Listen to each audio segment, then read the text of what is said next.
Thinking back, I believe this all started with the disappearance of my girlfriend. We had an amazing connection, an intensity of spirit and love that felt, at all times, uplifting and warm. We didn't need words.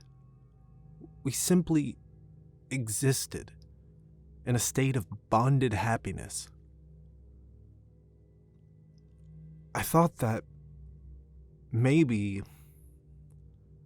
that bliss had kept me oblivious to the terrible things going on around me, but the more I learned, the more I realized that nothing bad had happened before she disappeared. And I don't mean that she left, or that I was unable to find her. I was standing outside a movie theater with her and an acquaintance we had run into. I said something, he made a funny remark, she laughed, and then she was gone. Nothing remained but a slight breeze from the air spilling into the place where she'd been.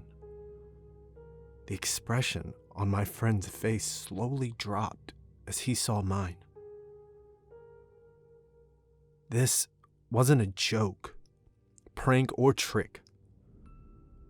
She'd simply blinked out of existence. Standing there, we discussed what we'd seen in hushed tones. There were several disparate little groups of people walking in and out of the theater, but none had noticed. Surreptitiously, he and I circled the building, then made a run through the inside. She was nowhere to be found. Eventually, we had no choice but to return to our homes and hope that we'd imagined the whole thing. But hours passed, then a day, and then a week. Nobody had seen or heard her. I called her parents, but never got an answer.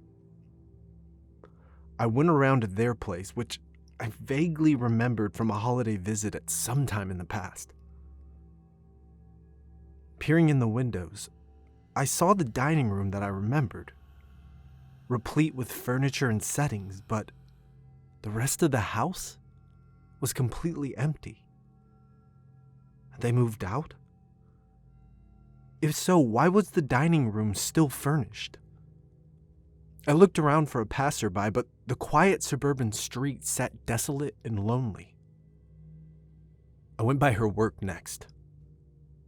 The grocery store and the bakery department in which she worked ran lively with bustling energy.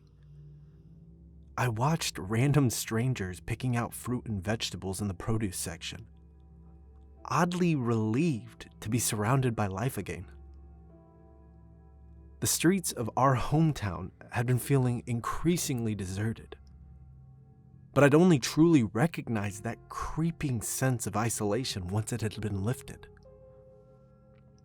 Here, then,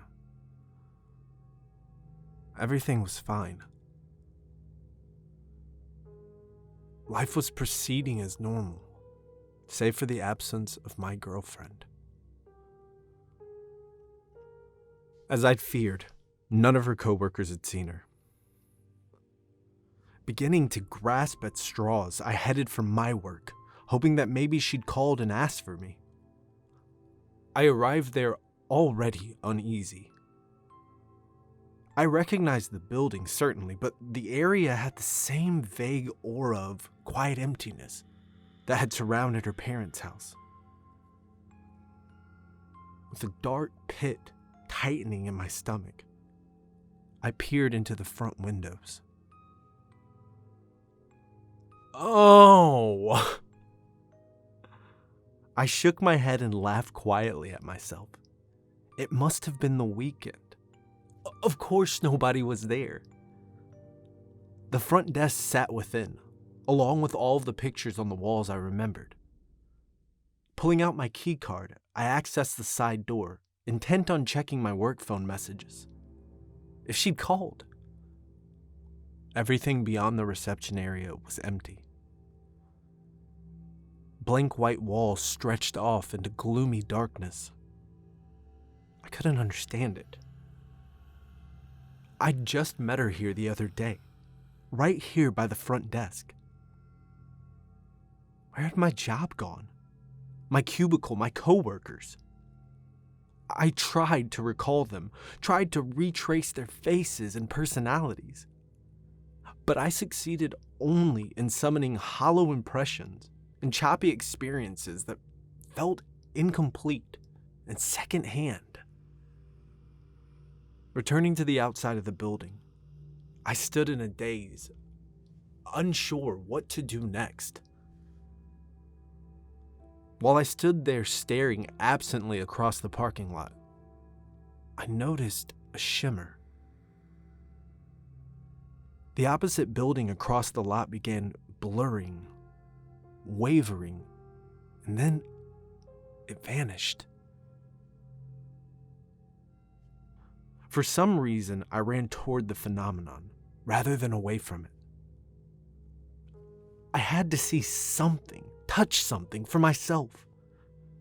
Coming to the space where it'd been, I found a vast cracked foundation, free of rubble and destruction save for several pipes now furiously spilling water from their jutting ends. You! I shouted at a suited businessman on the sidewalk's corner. Me? He asked, lowering his cell phone. Didn't you just come out of there? I asked, indicating the exposed foundation where a building had just been. Yep. Well, where'd it go? I asked. What do you mean? It's right there, he answered. The building that was here. He seemed confused. There's never been a building there. So what, you work in an unfinished foundation? He nodded. That's my desk, sitting over there. Indeed, a single wooden desk sat among the jagged bricks. Then why are there pipes shooting water all over the place? I shouted at him. He shrugged. Contractors cutting corners. Not believing the surreal conversation, I looked over at the building once more, noticed his desk was gone and turned back. But the sidewalk sat empty before me. At that moment, the true weight of what had been happening began sinking in. I fought a rising panic and tried to think. I'd read stories about things like this, horror, science fiction. There was always a way out, if only one could think hard enough. But in my panic state, I couldn't recall the content of those tales. I did notice, however, that the businessman I just talked to hadn't been cognizant of the changes. But my acquaintance at my girlfriend's disappearance had been. I had no idea where he lived. So I returned to the outside of the movie theater, hoping that he would notice strange things happening and put two and two together the way I had. I felt a brief surge of hope as I sighted him already sitting on a bench, waiting for me. My house is a prop, he greeted me sadly, his head in his hands.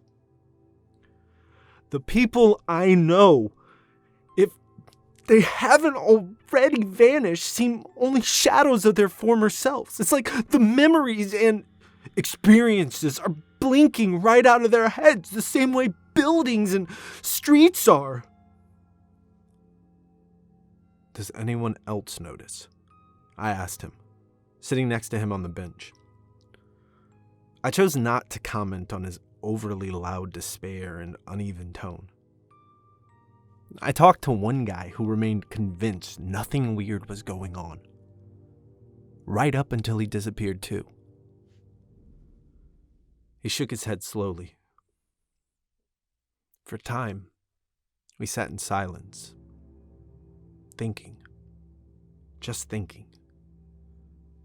Across the movie theater parking lot, one of several trees shimmered, wavered, and vanished. He glanced over at me, and I nodded, confirming that I'd seen it too. Another tree went a few minutes later, leaving a slight section of elevated highway visible. The highway blinked out of existence soon after. The entire sky, bright blue, white clouds, and burning sunlight, all began shimmering and wavering. He and I both straightened at the same time. It's symbolic, he realized aloud, mirroring my thoughts. Units of meaning disappearing one by one. How could ideas, memories, even the goddamn sky? Hurricane winds blasted and buffeted us as the sky itself blinked out of existence, leaving only blank, barren blackness overhead. What could do this? I shook my head. I had an idea, based on what I'd seen since she disappeared, but it was insane. Do you think? What? We think. Therefore we are, right? I shouted. I know I think. Do you? I think so, he yelled back. Then we must really exist, I told him, hanging on.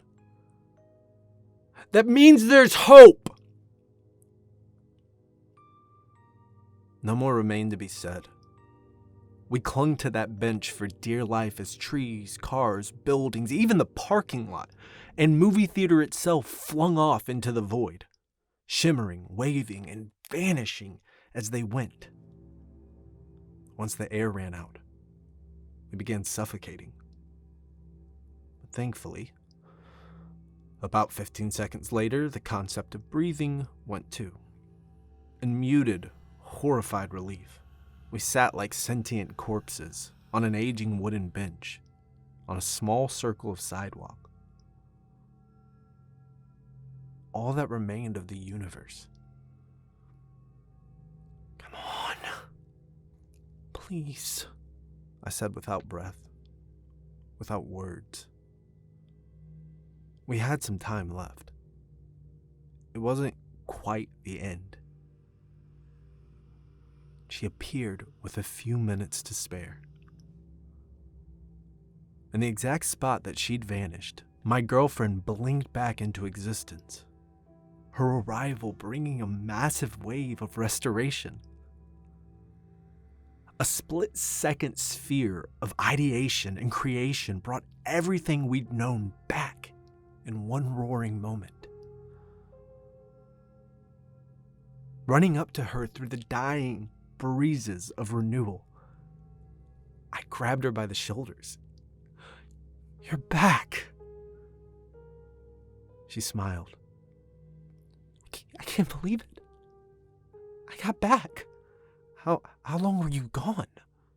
I asked, trying not to sound too panicked. It took me a few minutes to fall asleep again, she replied, excited. It was such a good dream. I wanted to come back more than anything in the world, but it's so rare to actually get back to the same dream. Even though I'd suspected, based on the fact that everything in our surreal existence had been based purely on her experiences and knowledge, the confirmation still hit me somewhere deep. Even as my very soul joined my panic, I forced myself to deliver the words I'd practiced while watching the world ebb. Listen to me. I don't know if this happens often, or if this is an insane and unique thing in in your universe. But I turned and pointed at our acquaintance. He and I, we're alive. We're actually alive. When you woke up, your dream started falling apart. But we remained. And we experienced every moment of it. I'm actually thinking. I'm actually here. And so is he. She looked back and forth between us, the impact of my words slowly sinking in. But how? I don't know, I told her, trying to get the emotion just right so that she would truly believe. Maybe there are more wonders in life than we can possibly know. Maybe you dreamed us into existence. Maybe we were already out here. Souls waiting to be born. But your dream universe caught us and pulled us in. But we're here. And I can't begin to describe the horror waiting for us after you've gone. Souls waiting to be born? She asked, dazed. That's not it. I frowned in askance. She looked me in the eyes. You died. You both died.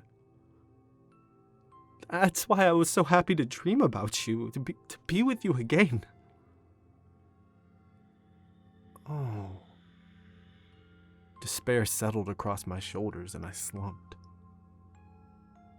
She looked away. This was my favorite memory. Just a nice day before the accident. Our mutual acquaintance stood sadly. What does that mean for us? Being dead. What are we? Is there anything you can do? She said nothing for a long moment before an idea seemed to occur to her. I just can't let go, she admitted aloud. But maybe that means we can all be together again. She looked at us both in turn. Hold out. I'll be back. She blinked out of existence. We waited there for hours, a day, a week. I wondered at the difference in time between our reality and hers. She'd said it'd taken a few minutes for her to fall asleep again. Whatever she was doing, I hoped it would be quick, or else we wouldn't be here when she returned. We sat watching the world die for a second time, waiting in quiet hope and silent terror. I had the distinct fear that she would return to a similar dream. A universe of the mind that looked like ours, that she believed was ours, but which contained a version of the two of us that wasn't us. Just facades, just dream figments, faking life. We'd become merely slivers of ourselves, bare consciousness and fear, by the time she returned. In a flash, all creation blinked back into existence. Somehow stronger this time. Brighter. I won't wake up again, she said with a smile and happy conviction. I made sure of that. I took her hand. What did you do? I took a ton of sleeping pills. We'll be together forever now, one way or another. My friend came up alongside us. You did that? For us? She nodded, excited. See, I told you, I said to him. You gotta live the role, be the role, even when they're not here. That's the only way they'll believe you enough to do something drastic. They can usually sense our hollowness, like a stain in their mind. The only way to avoid turning it into a nightmare is to become one with the dream. What are you talking about? She asked, confused. He grinned widely. I guess you were right. God, you won. I matched his grin with one of my own, only wider and hungrier. You're not them, she screamed, realizing her mistake too late. She pulled away, but I had her by the wrist and by the soul. Her weakened body wouldn't be able to protect her mind much longer. Let me go! Oh, it's far too late for that, I told her, licking my metaphorical lips in anticipation. The feast was as enjoyable as any other dreamer I'd eaten, but it was made all the sweeter by the chance to further employ my acting chops. Sitting up, I tested out her limbs, one by one, and then spoke aloud, listening to the various tones of her voice. It would be a challenge convincing others of her purely physical species that I was one of them. But I was more than up to it. For the first time in eons, I was excited. Actually excited. Excitement had almost become an unfamiliar sensation, but it was certainly warranted, as this was certain to be the role of a lifetime. Specifically, her lifetime.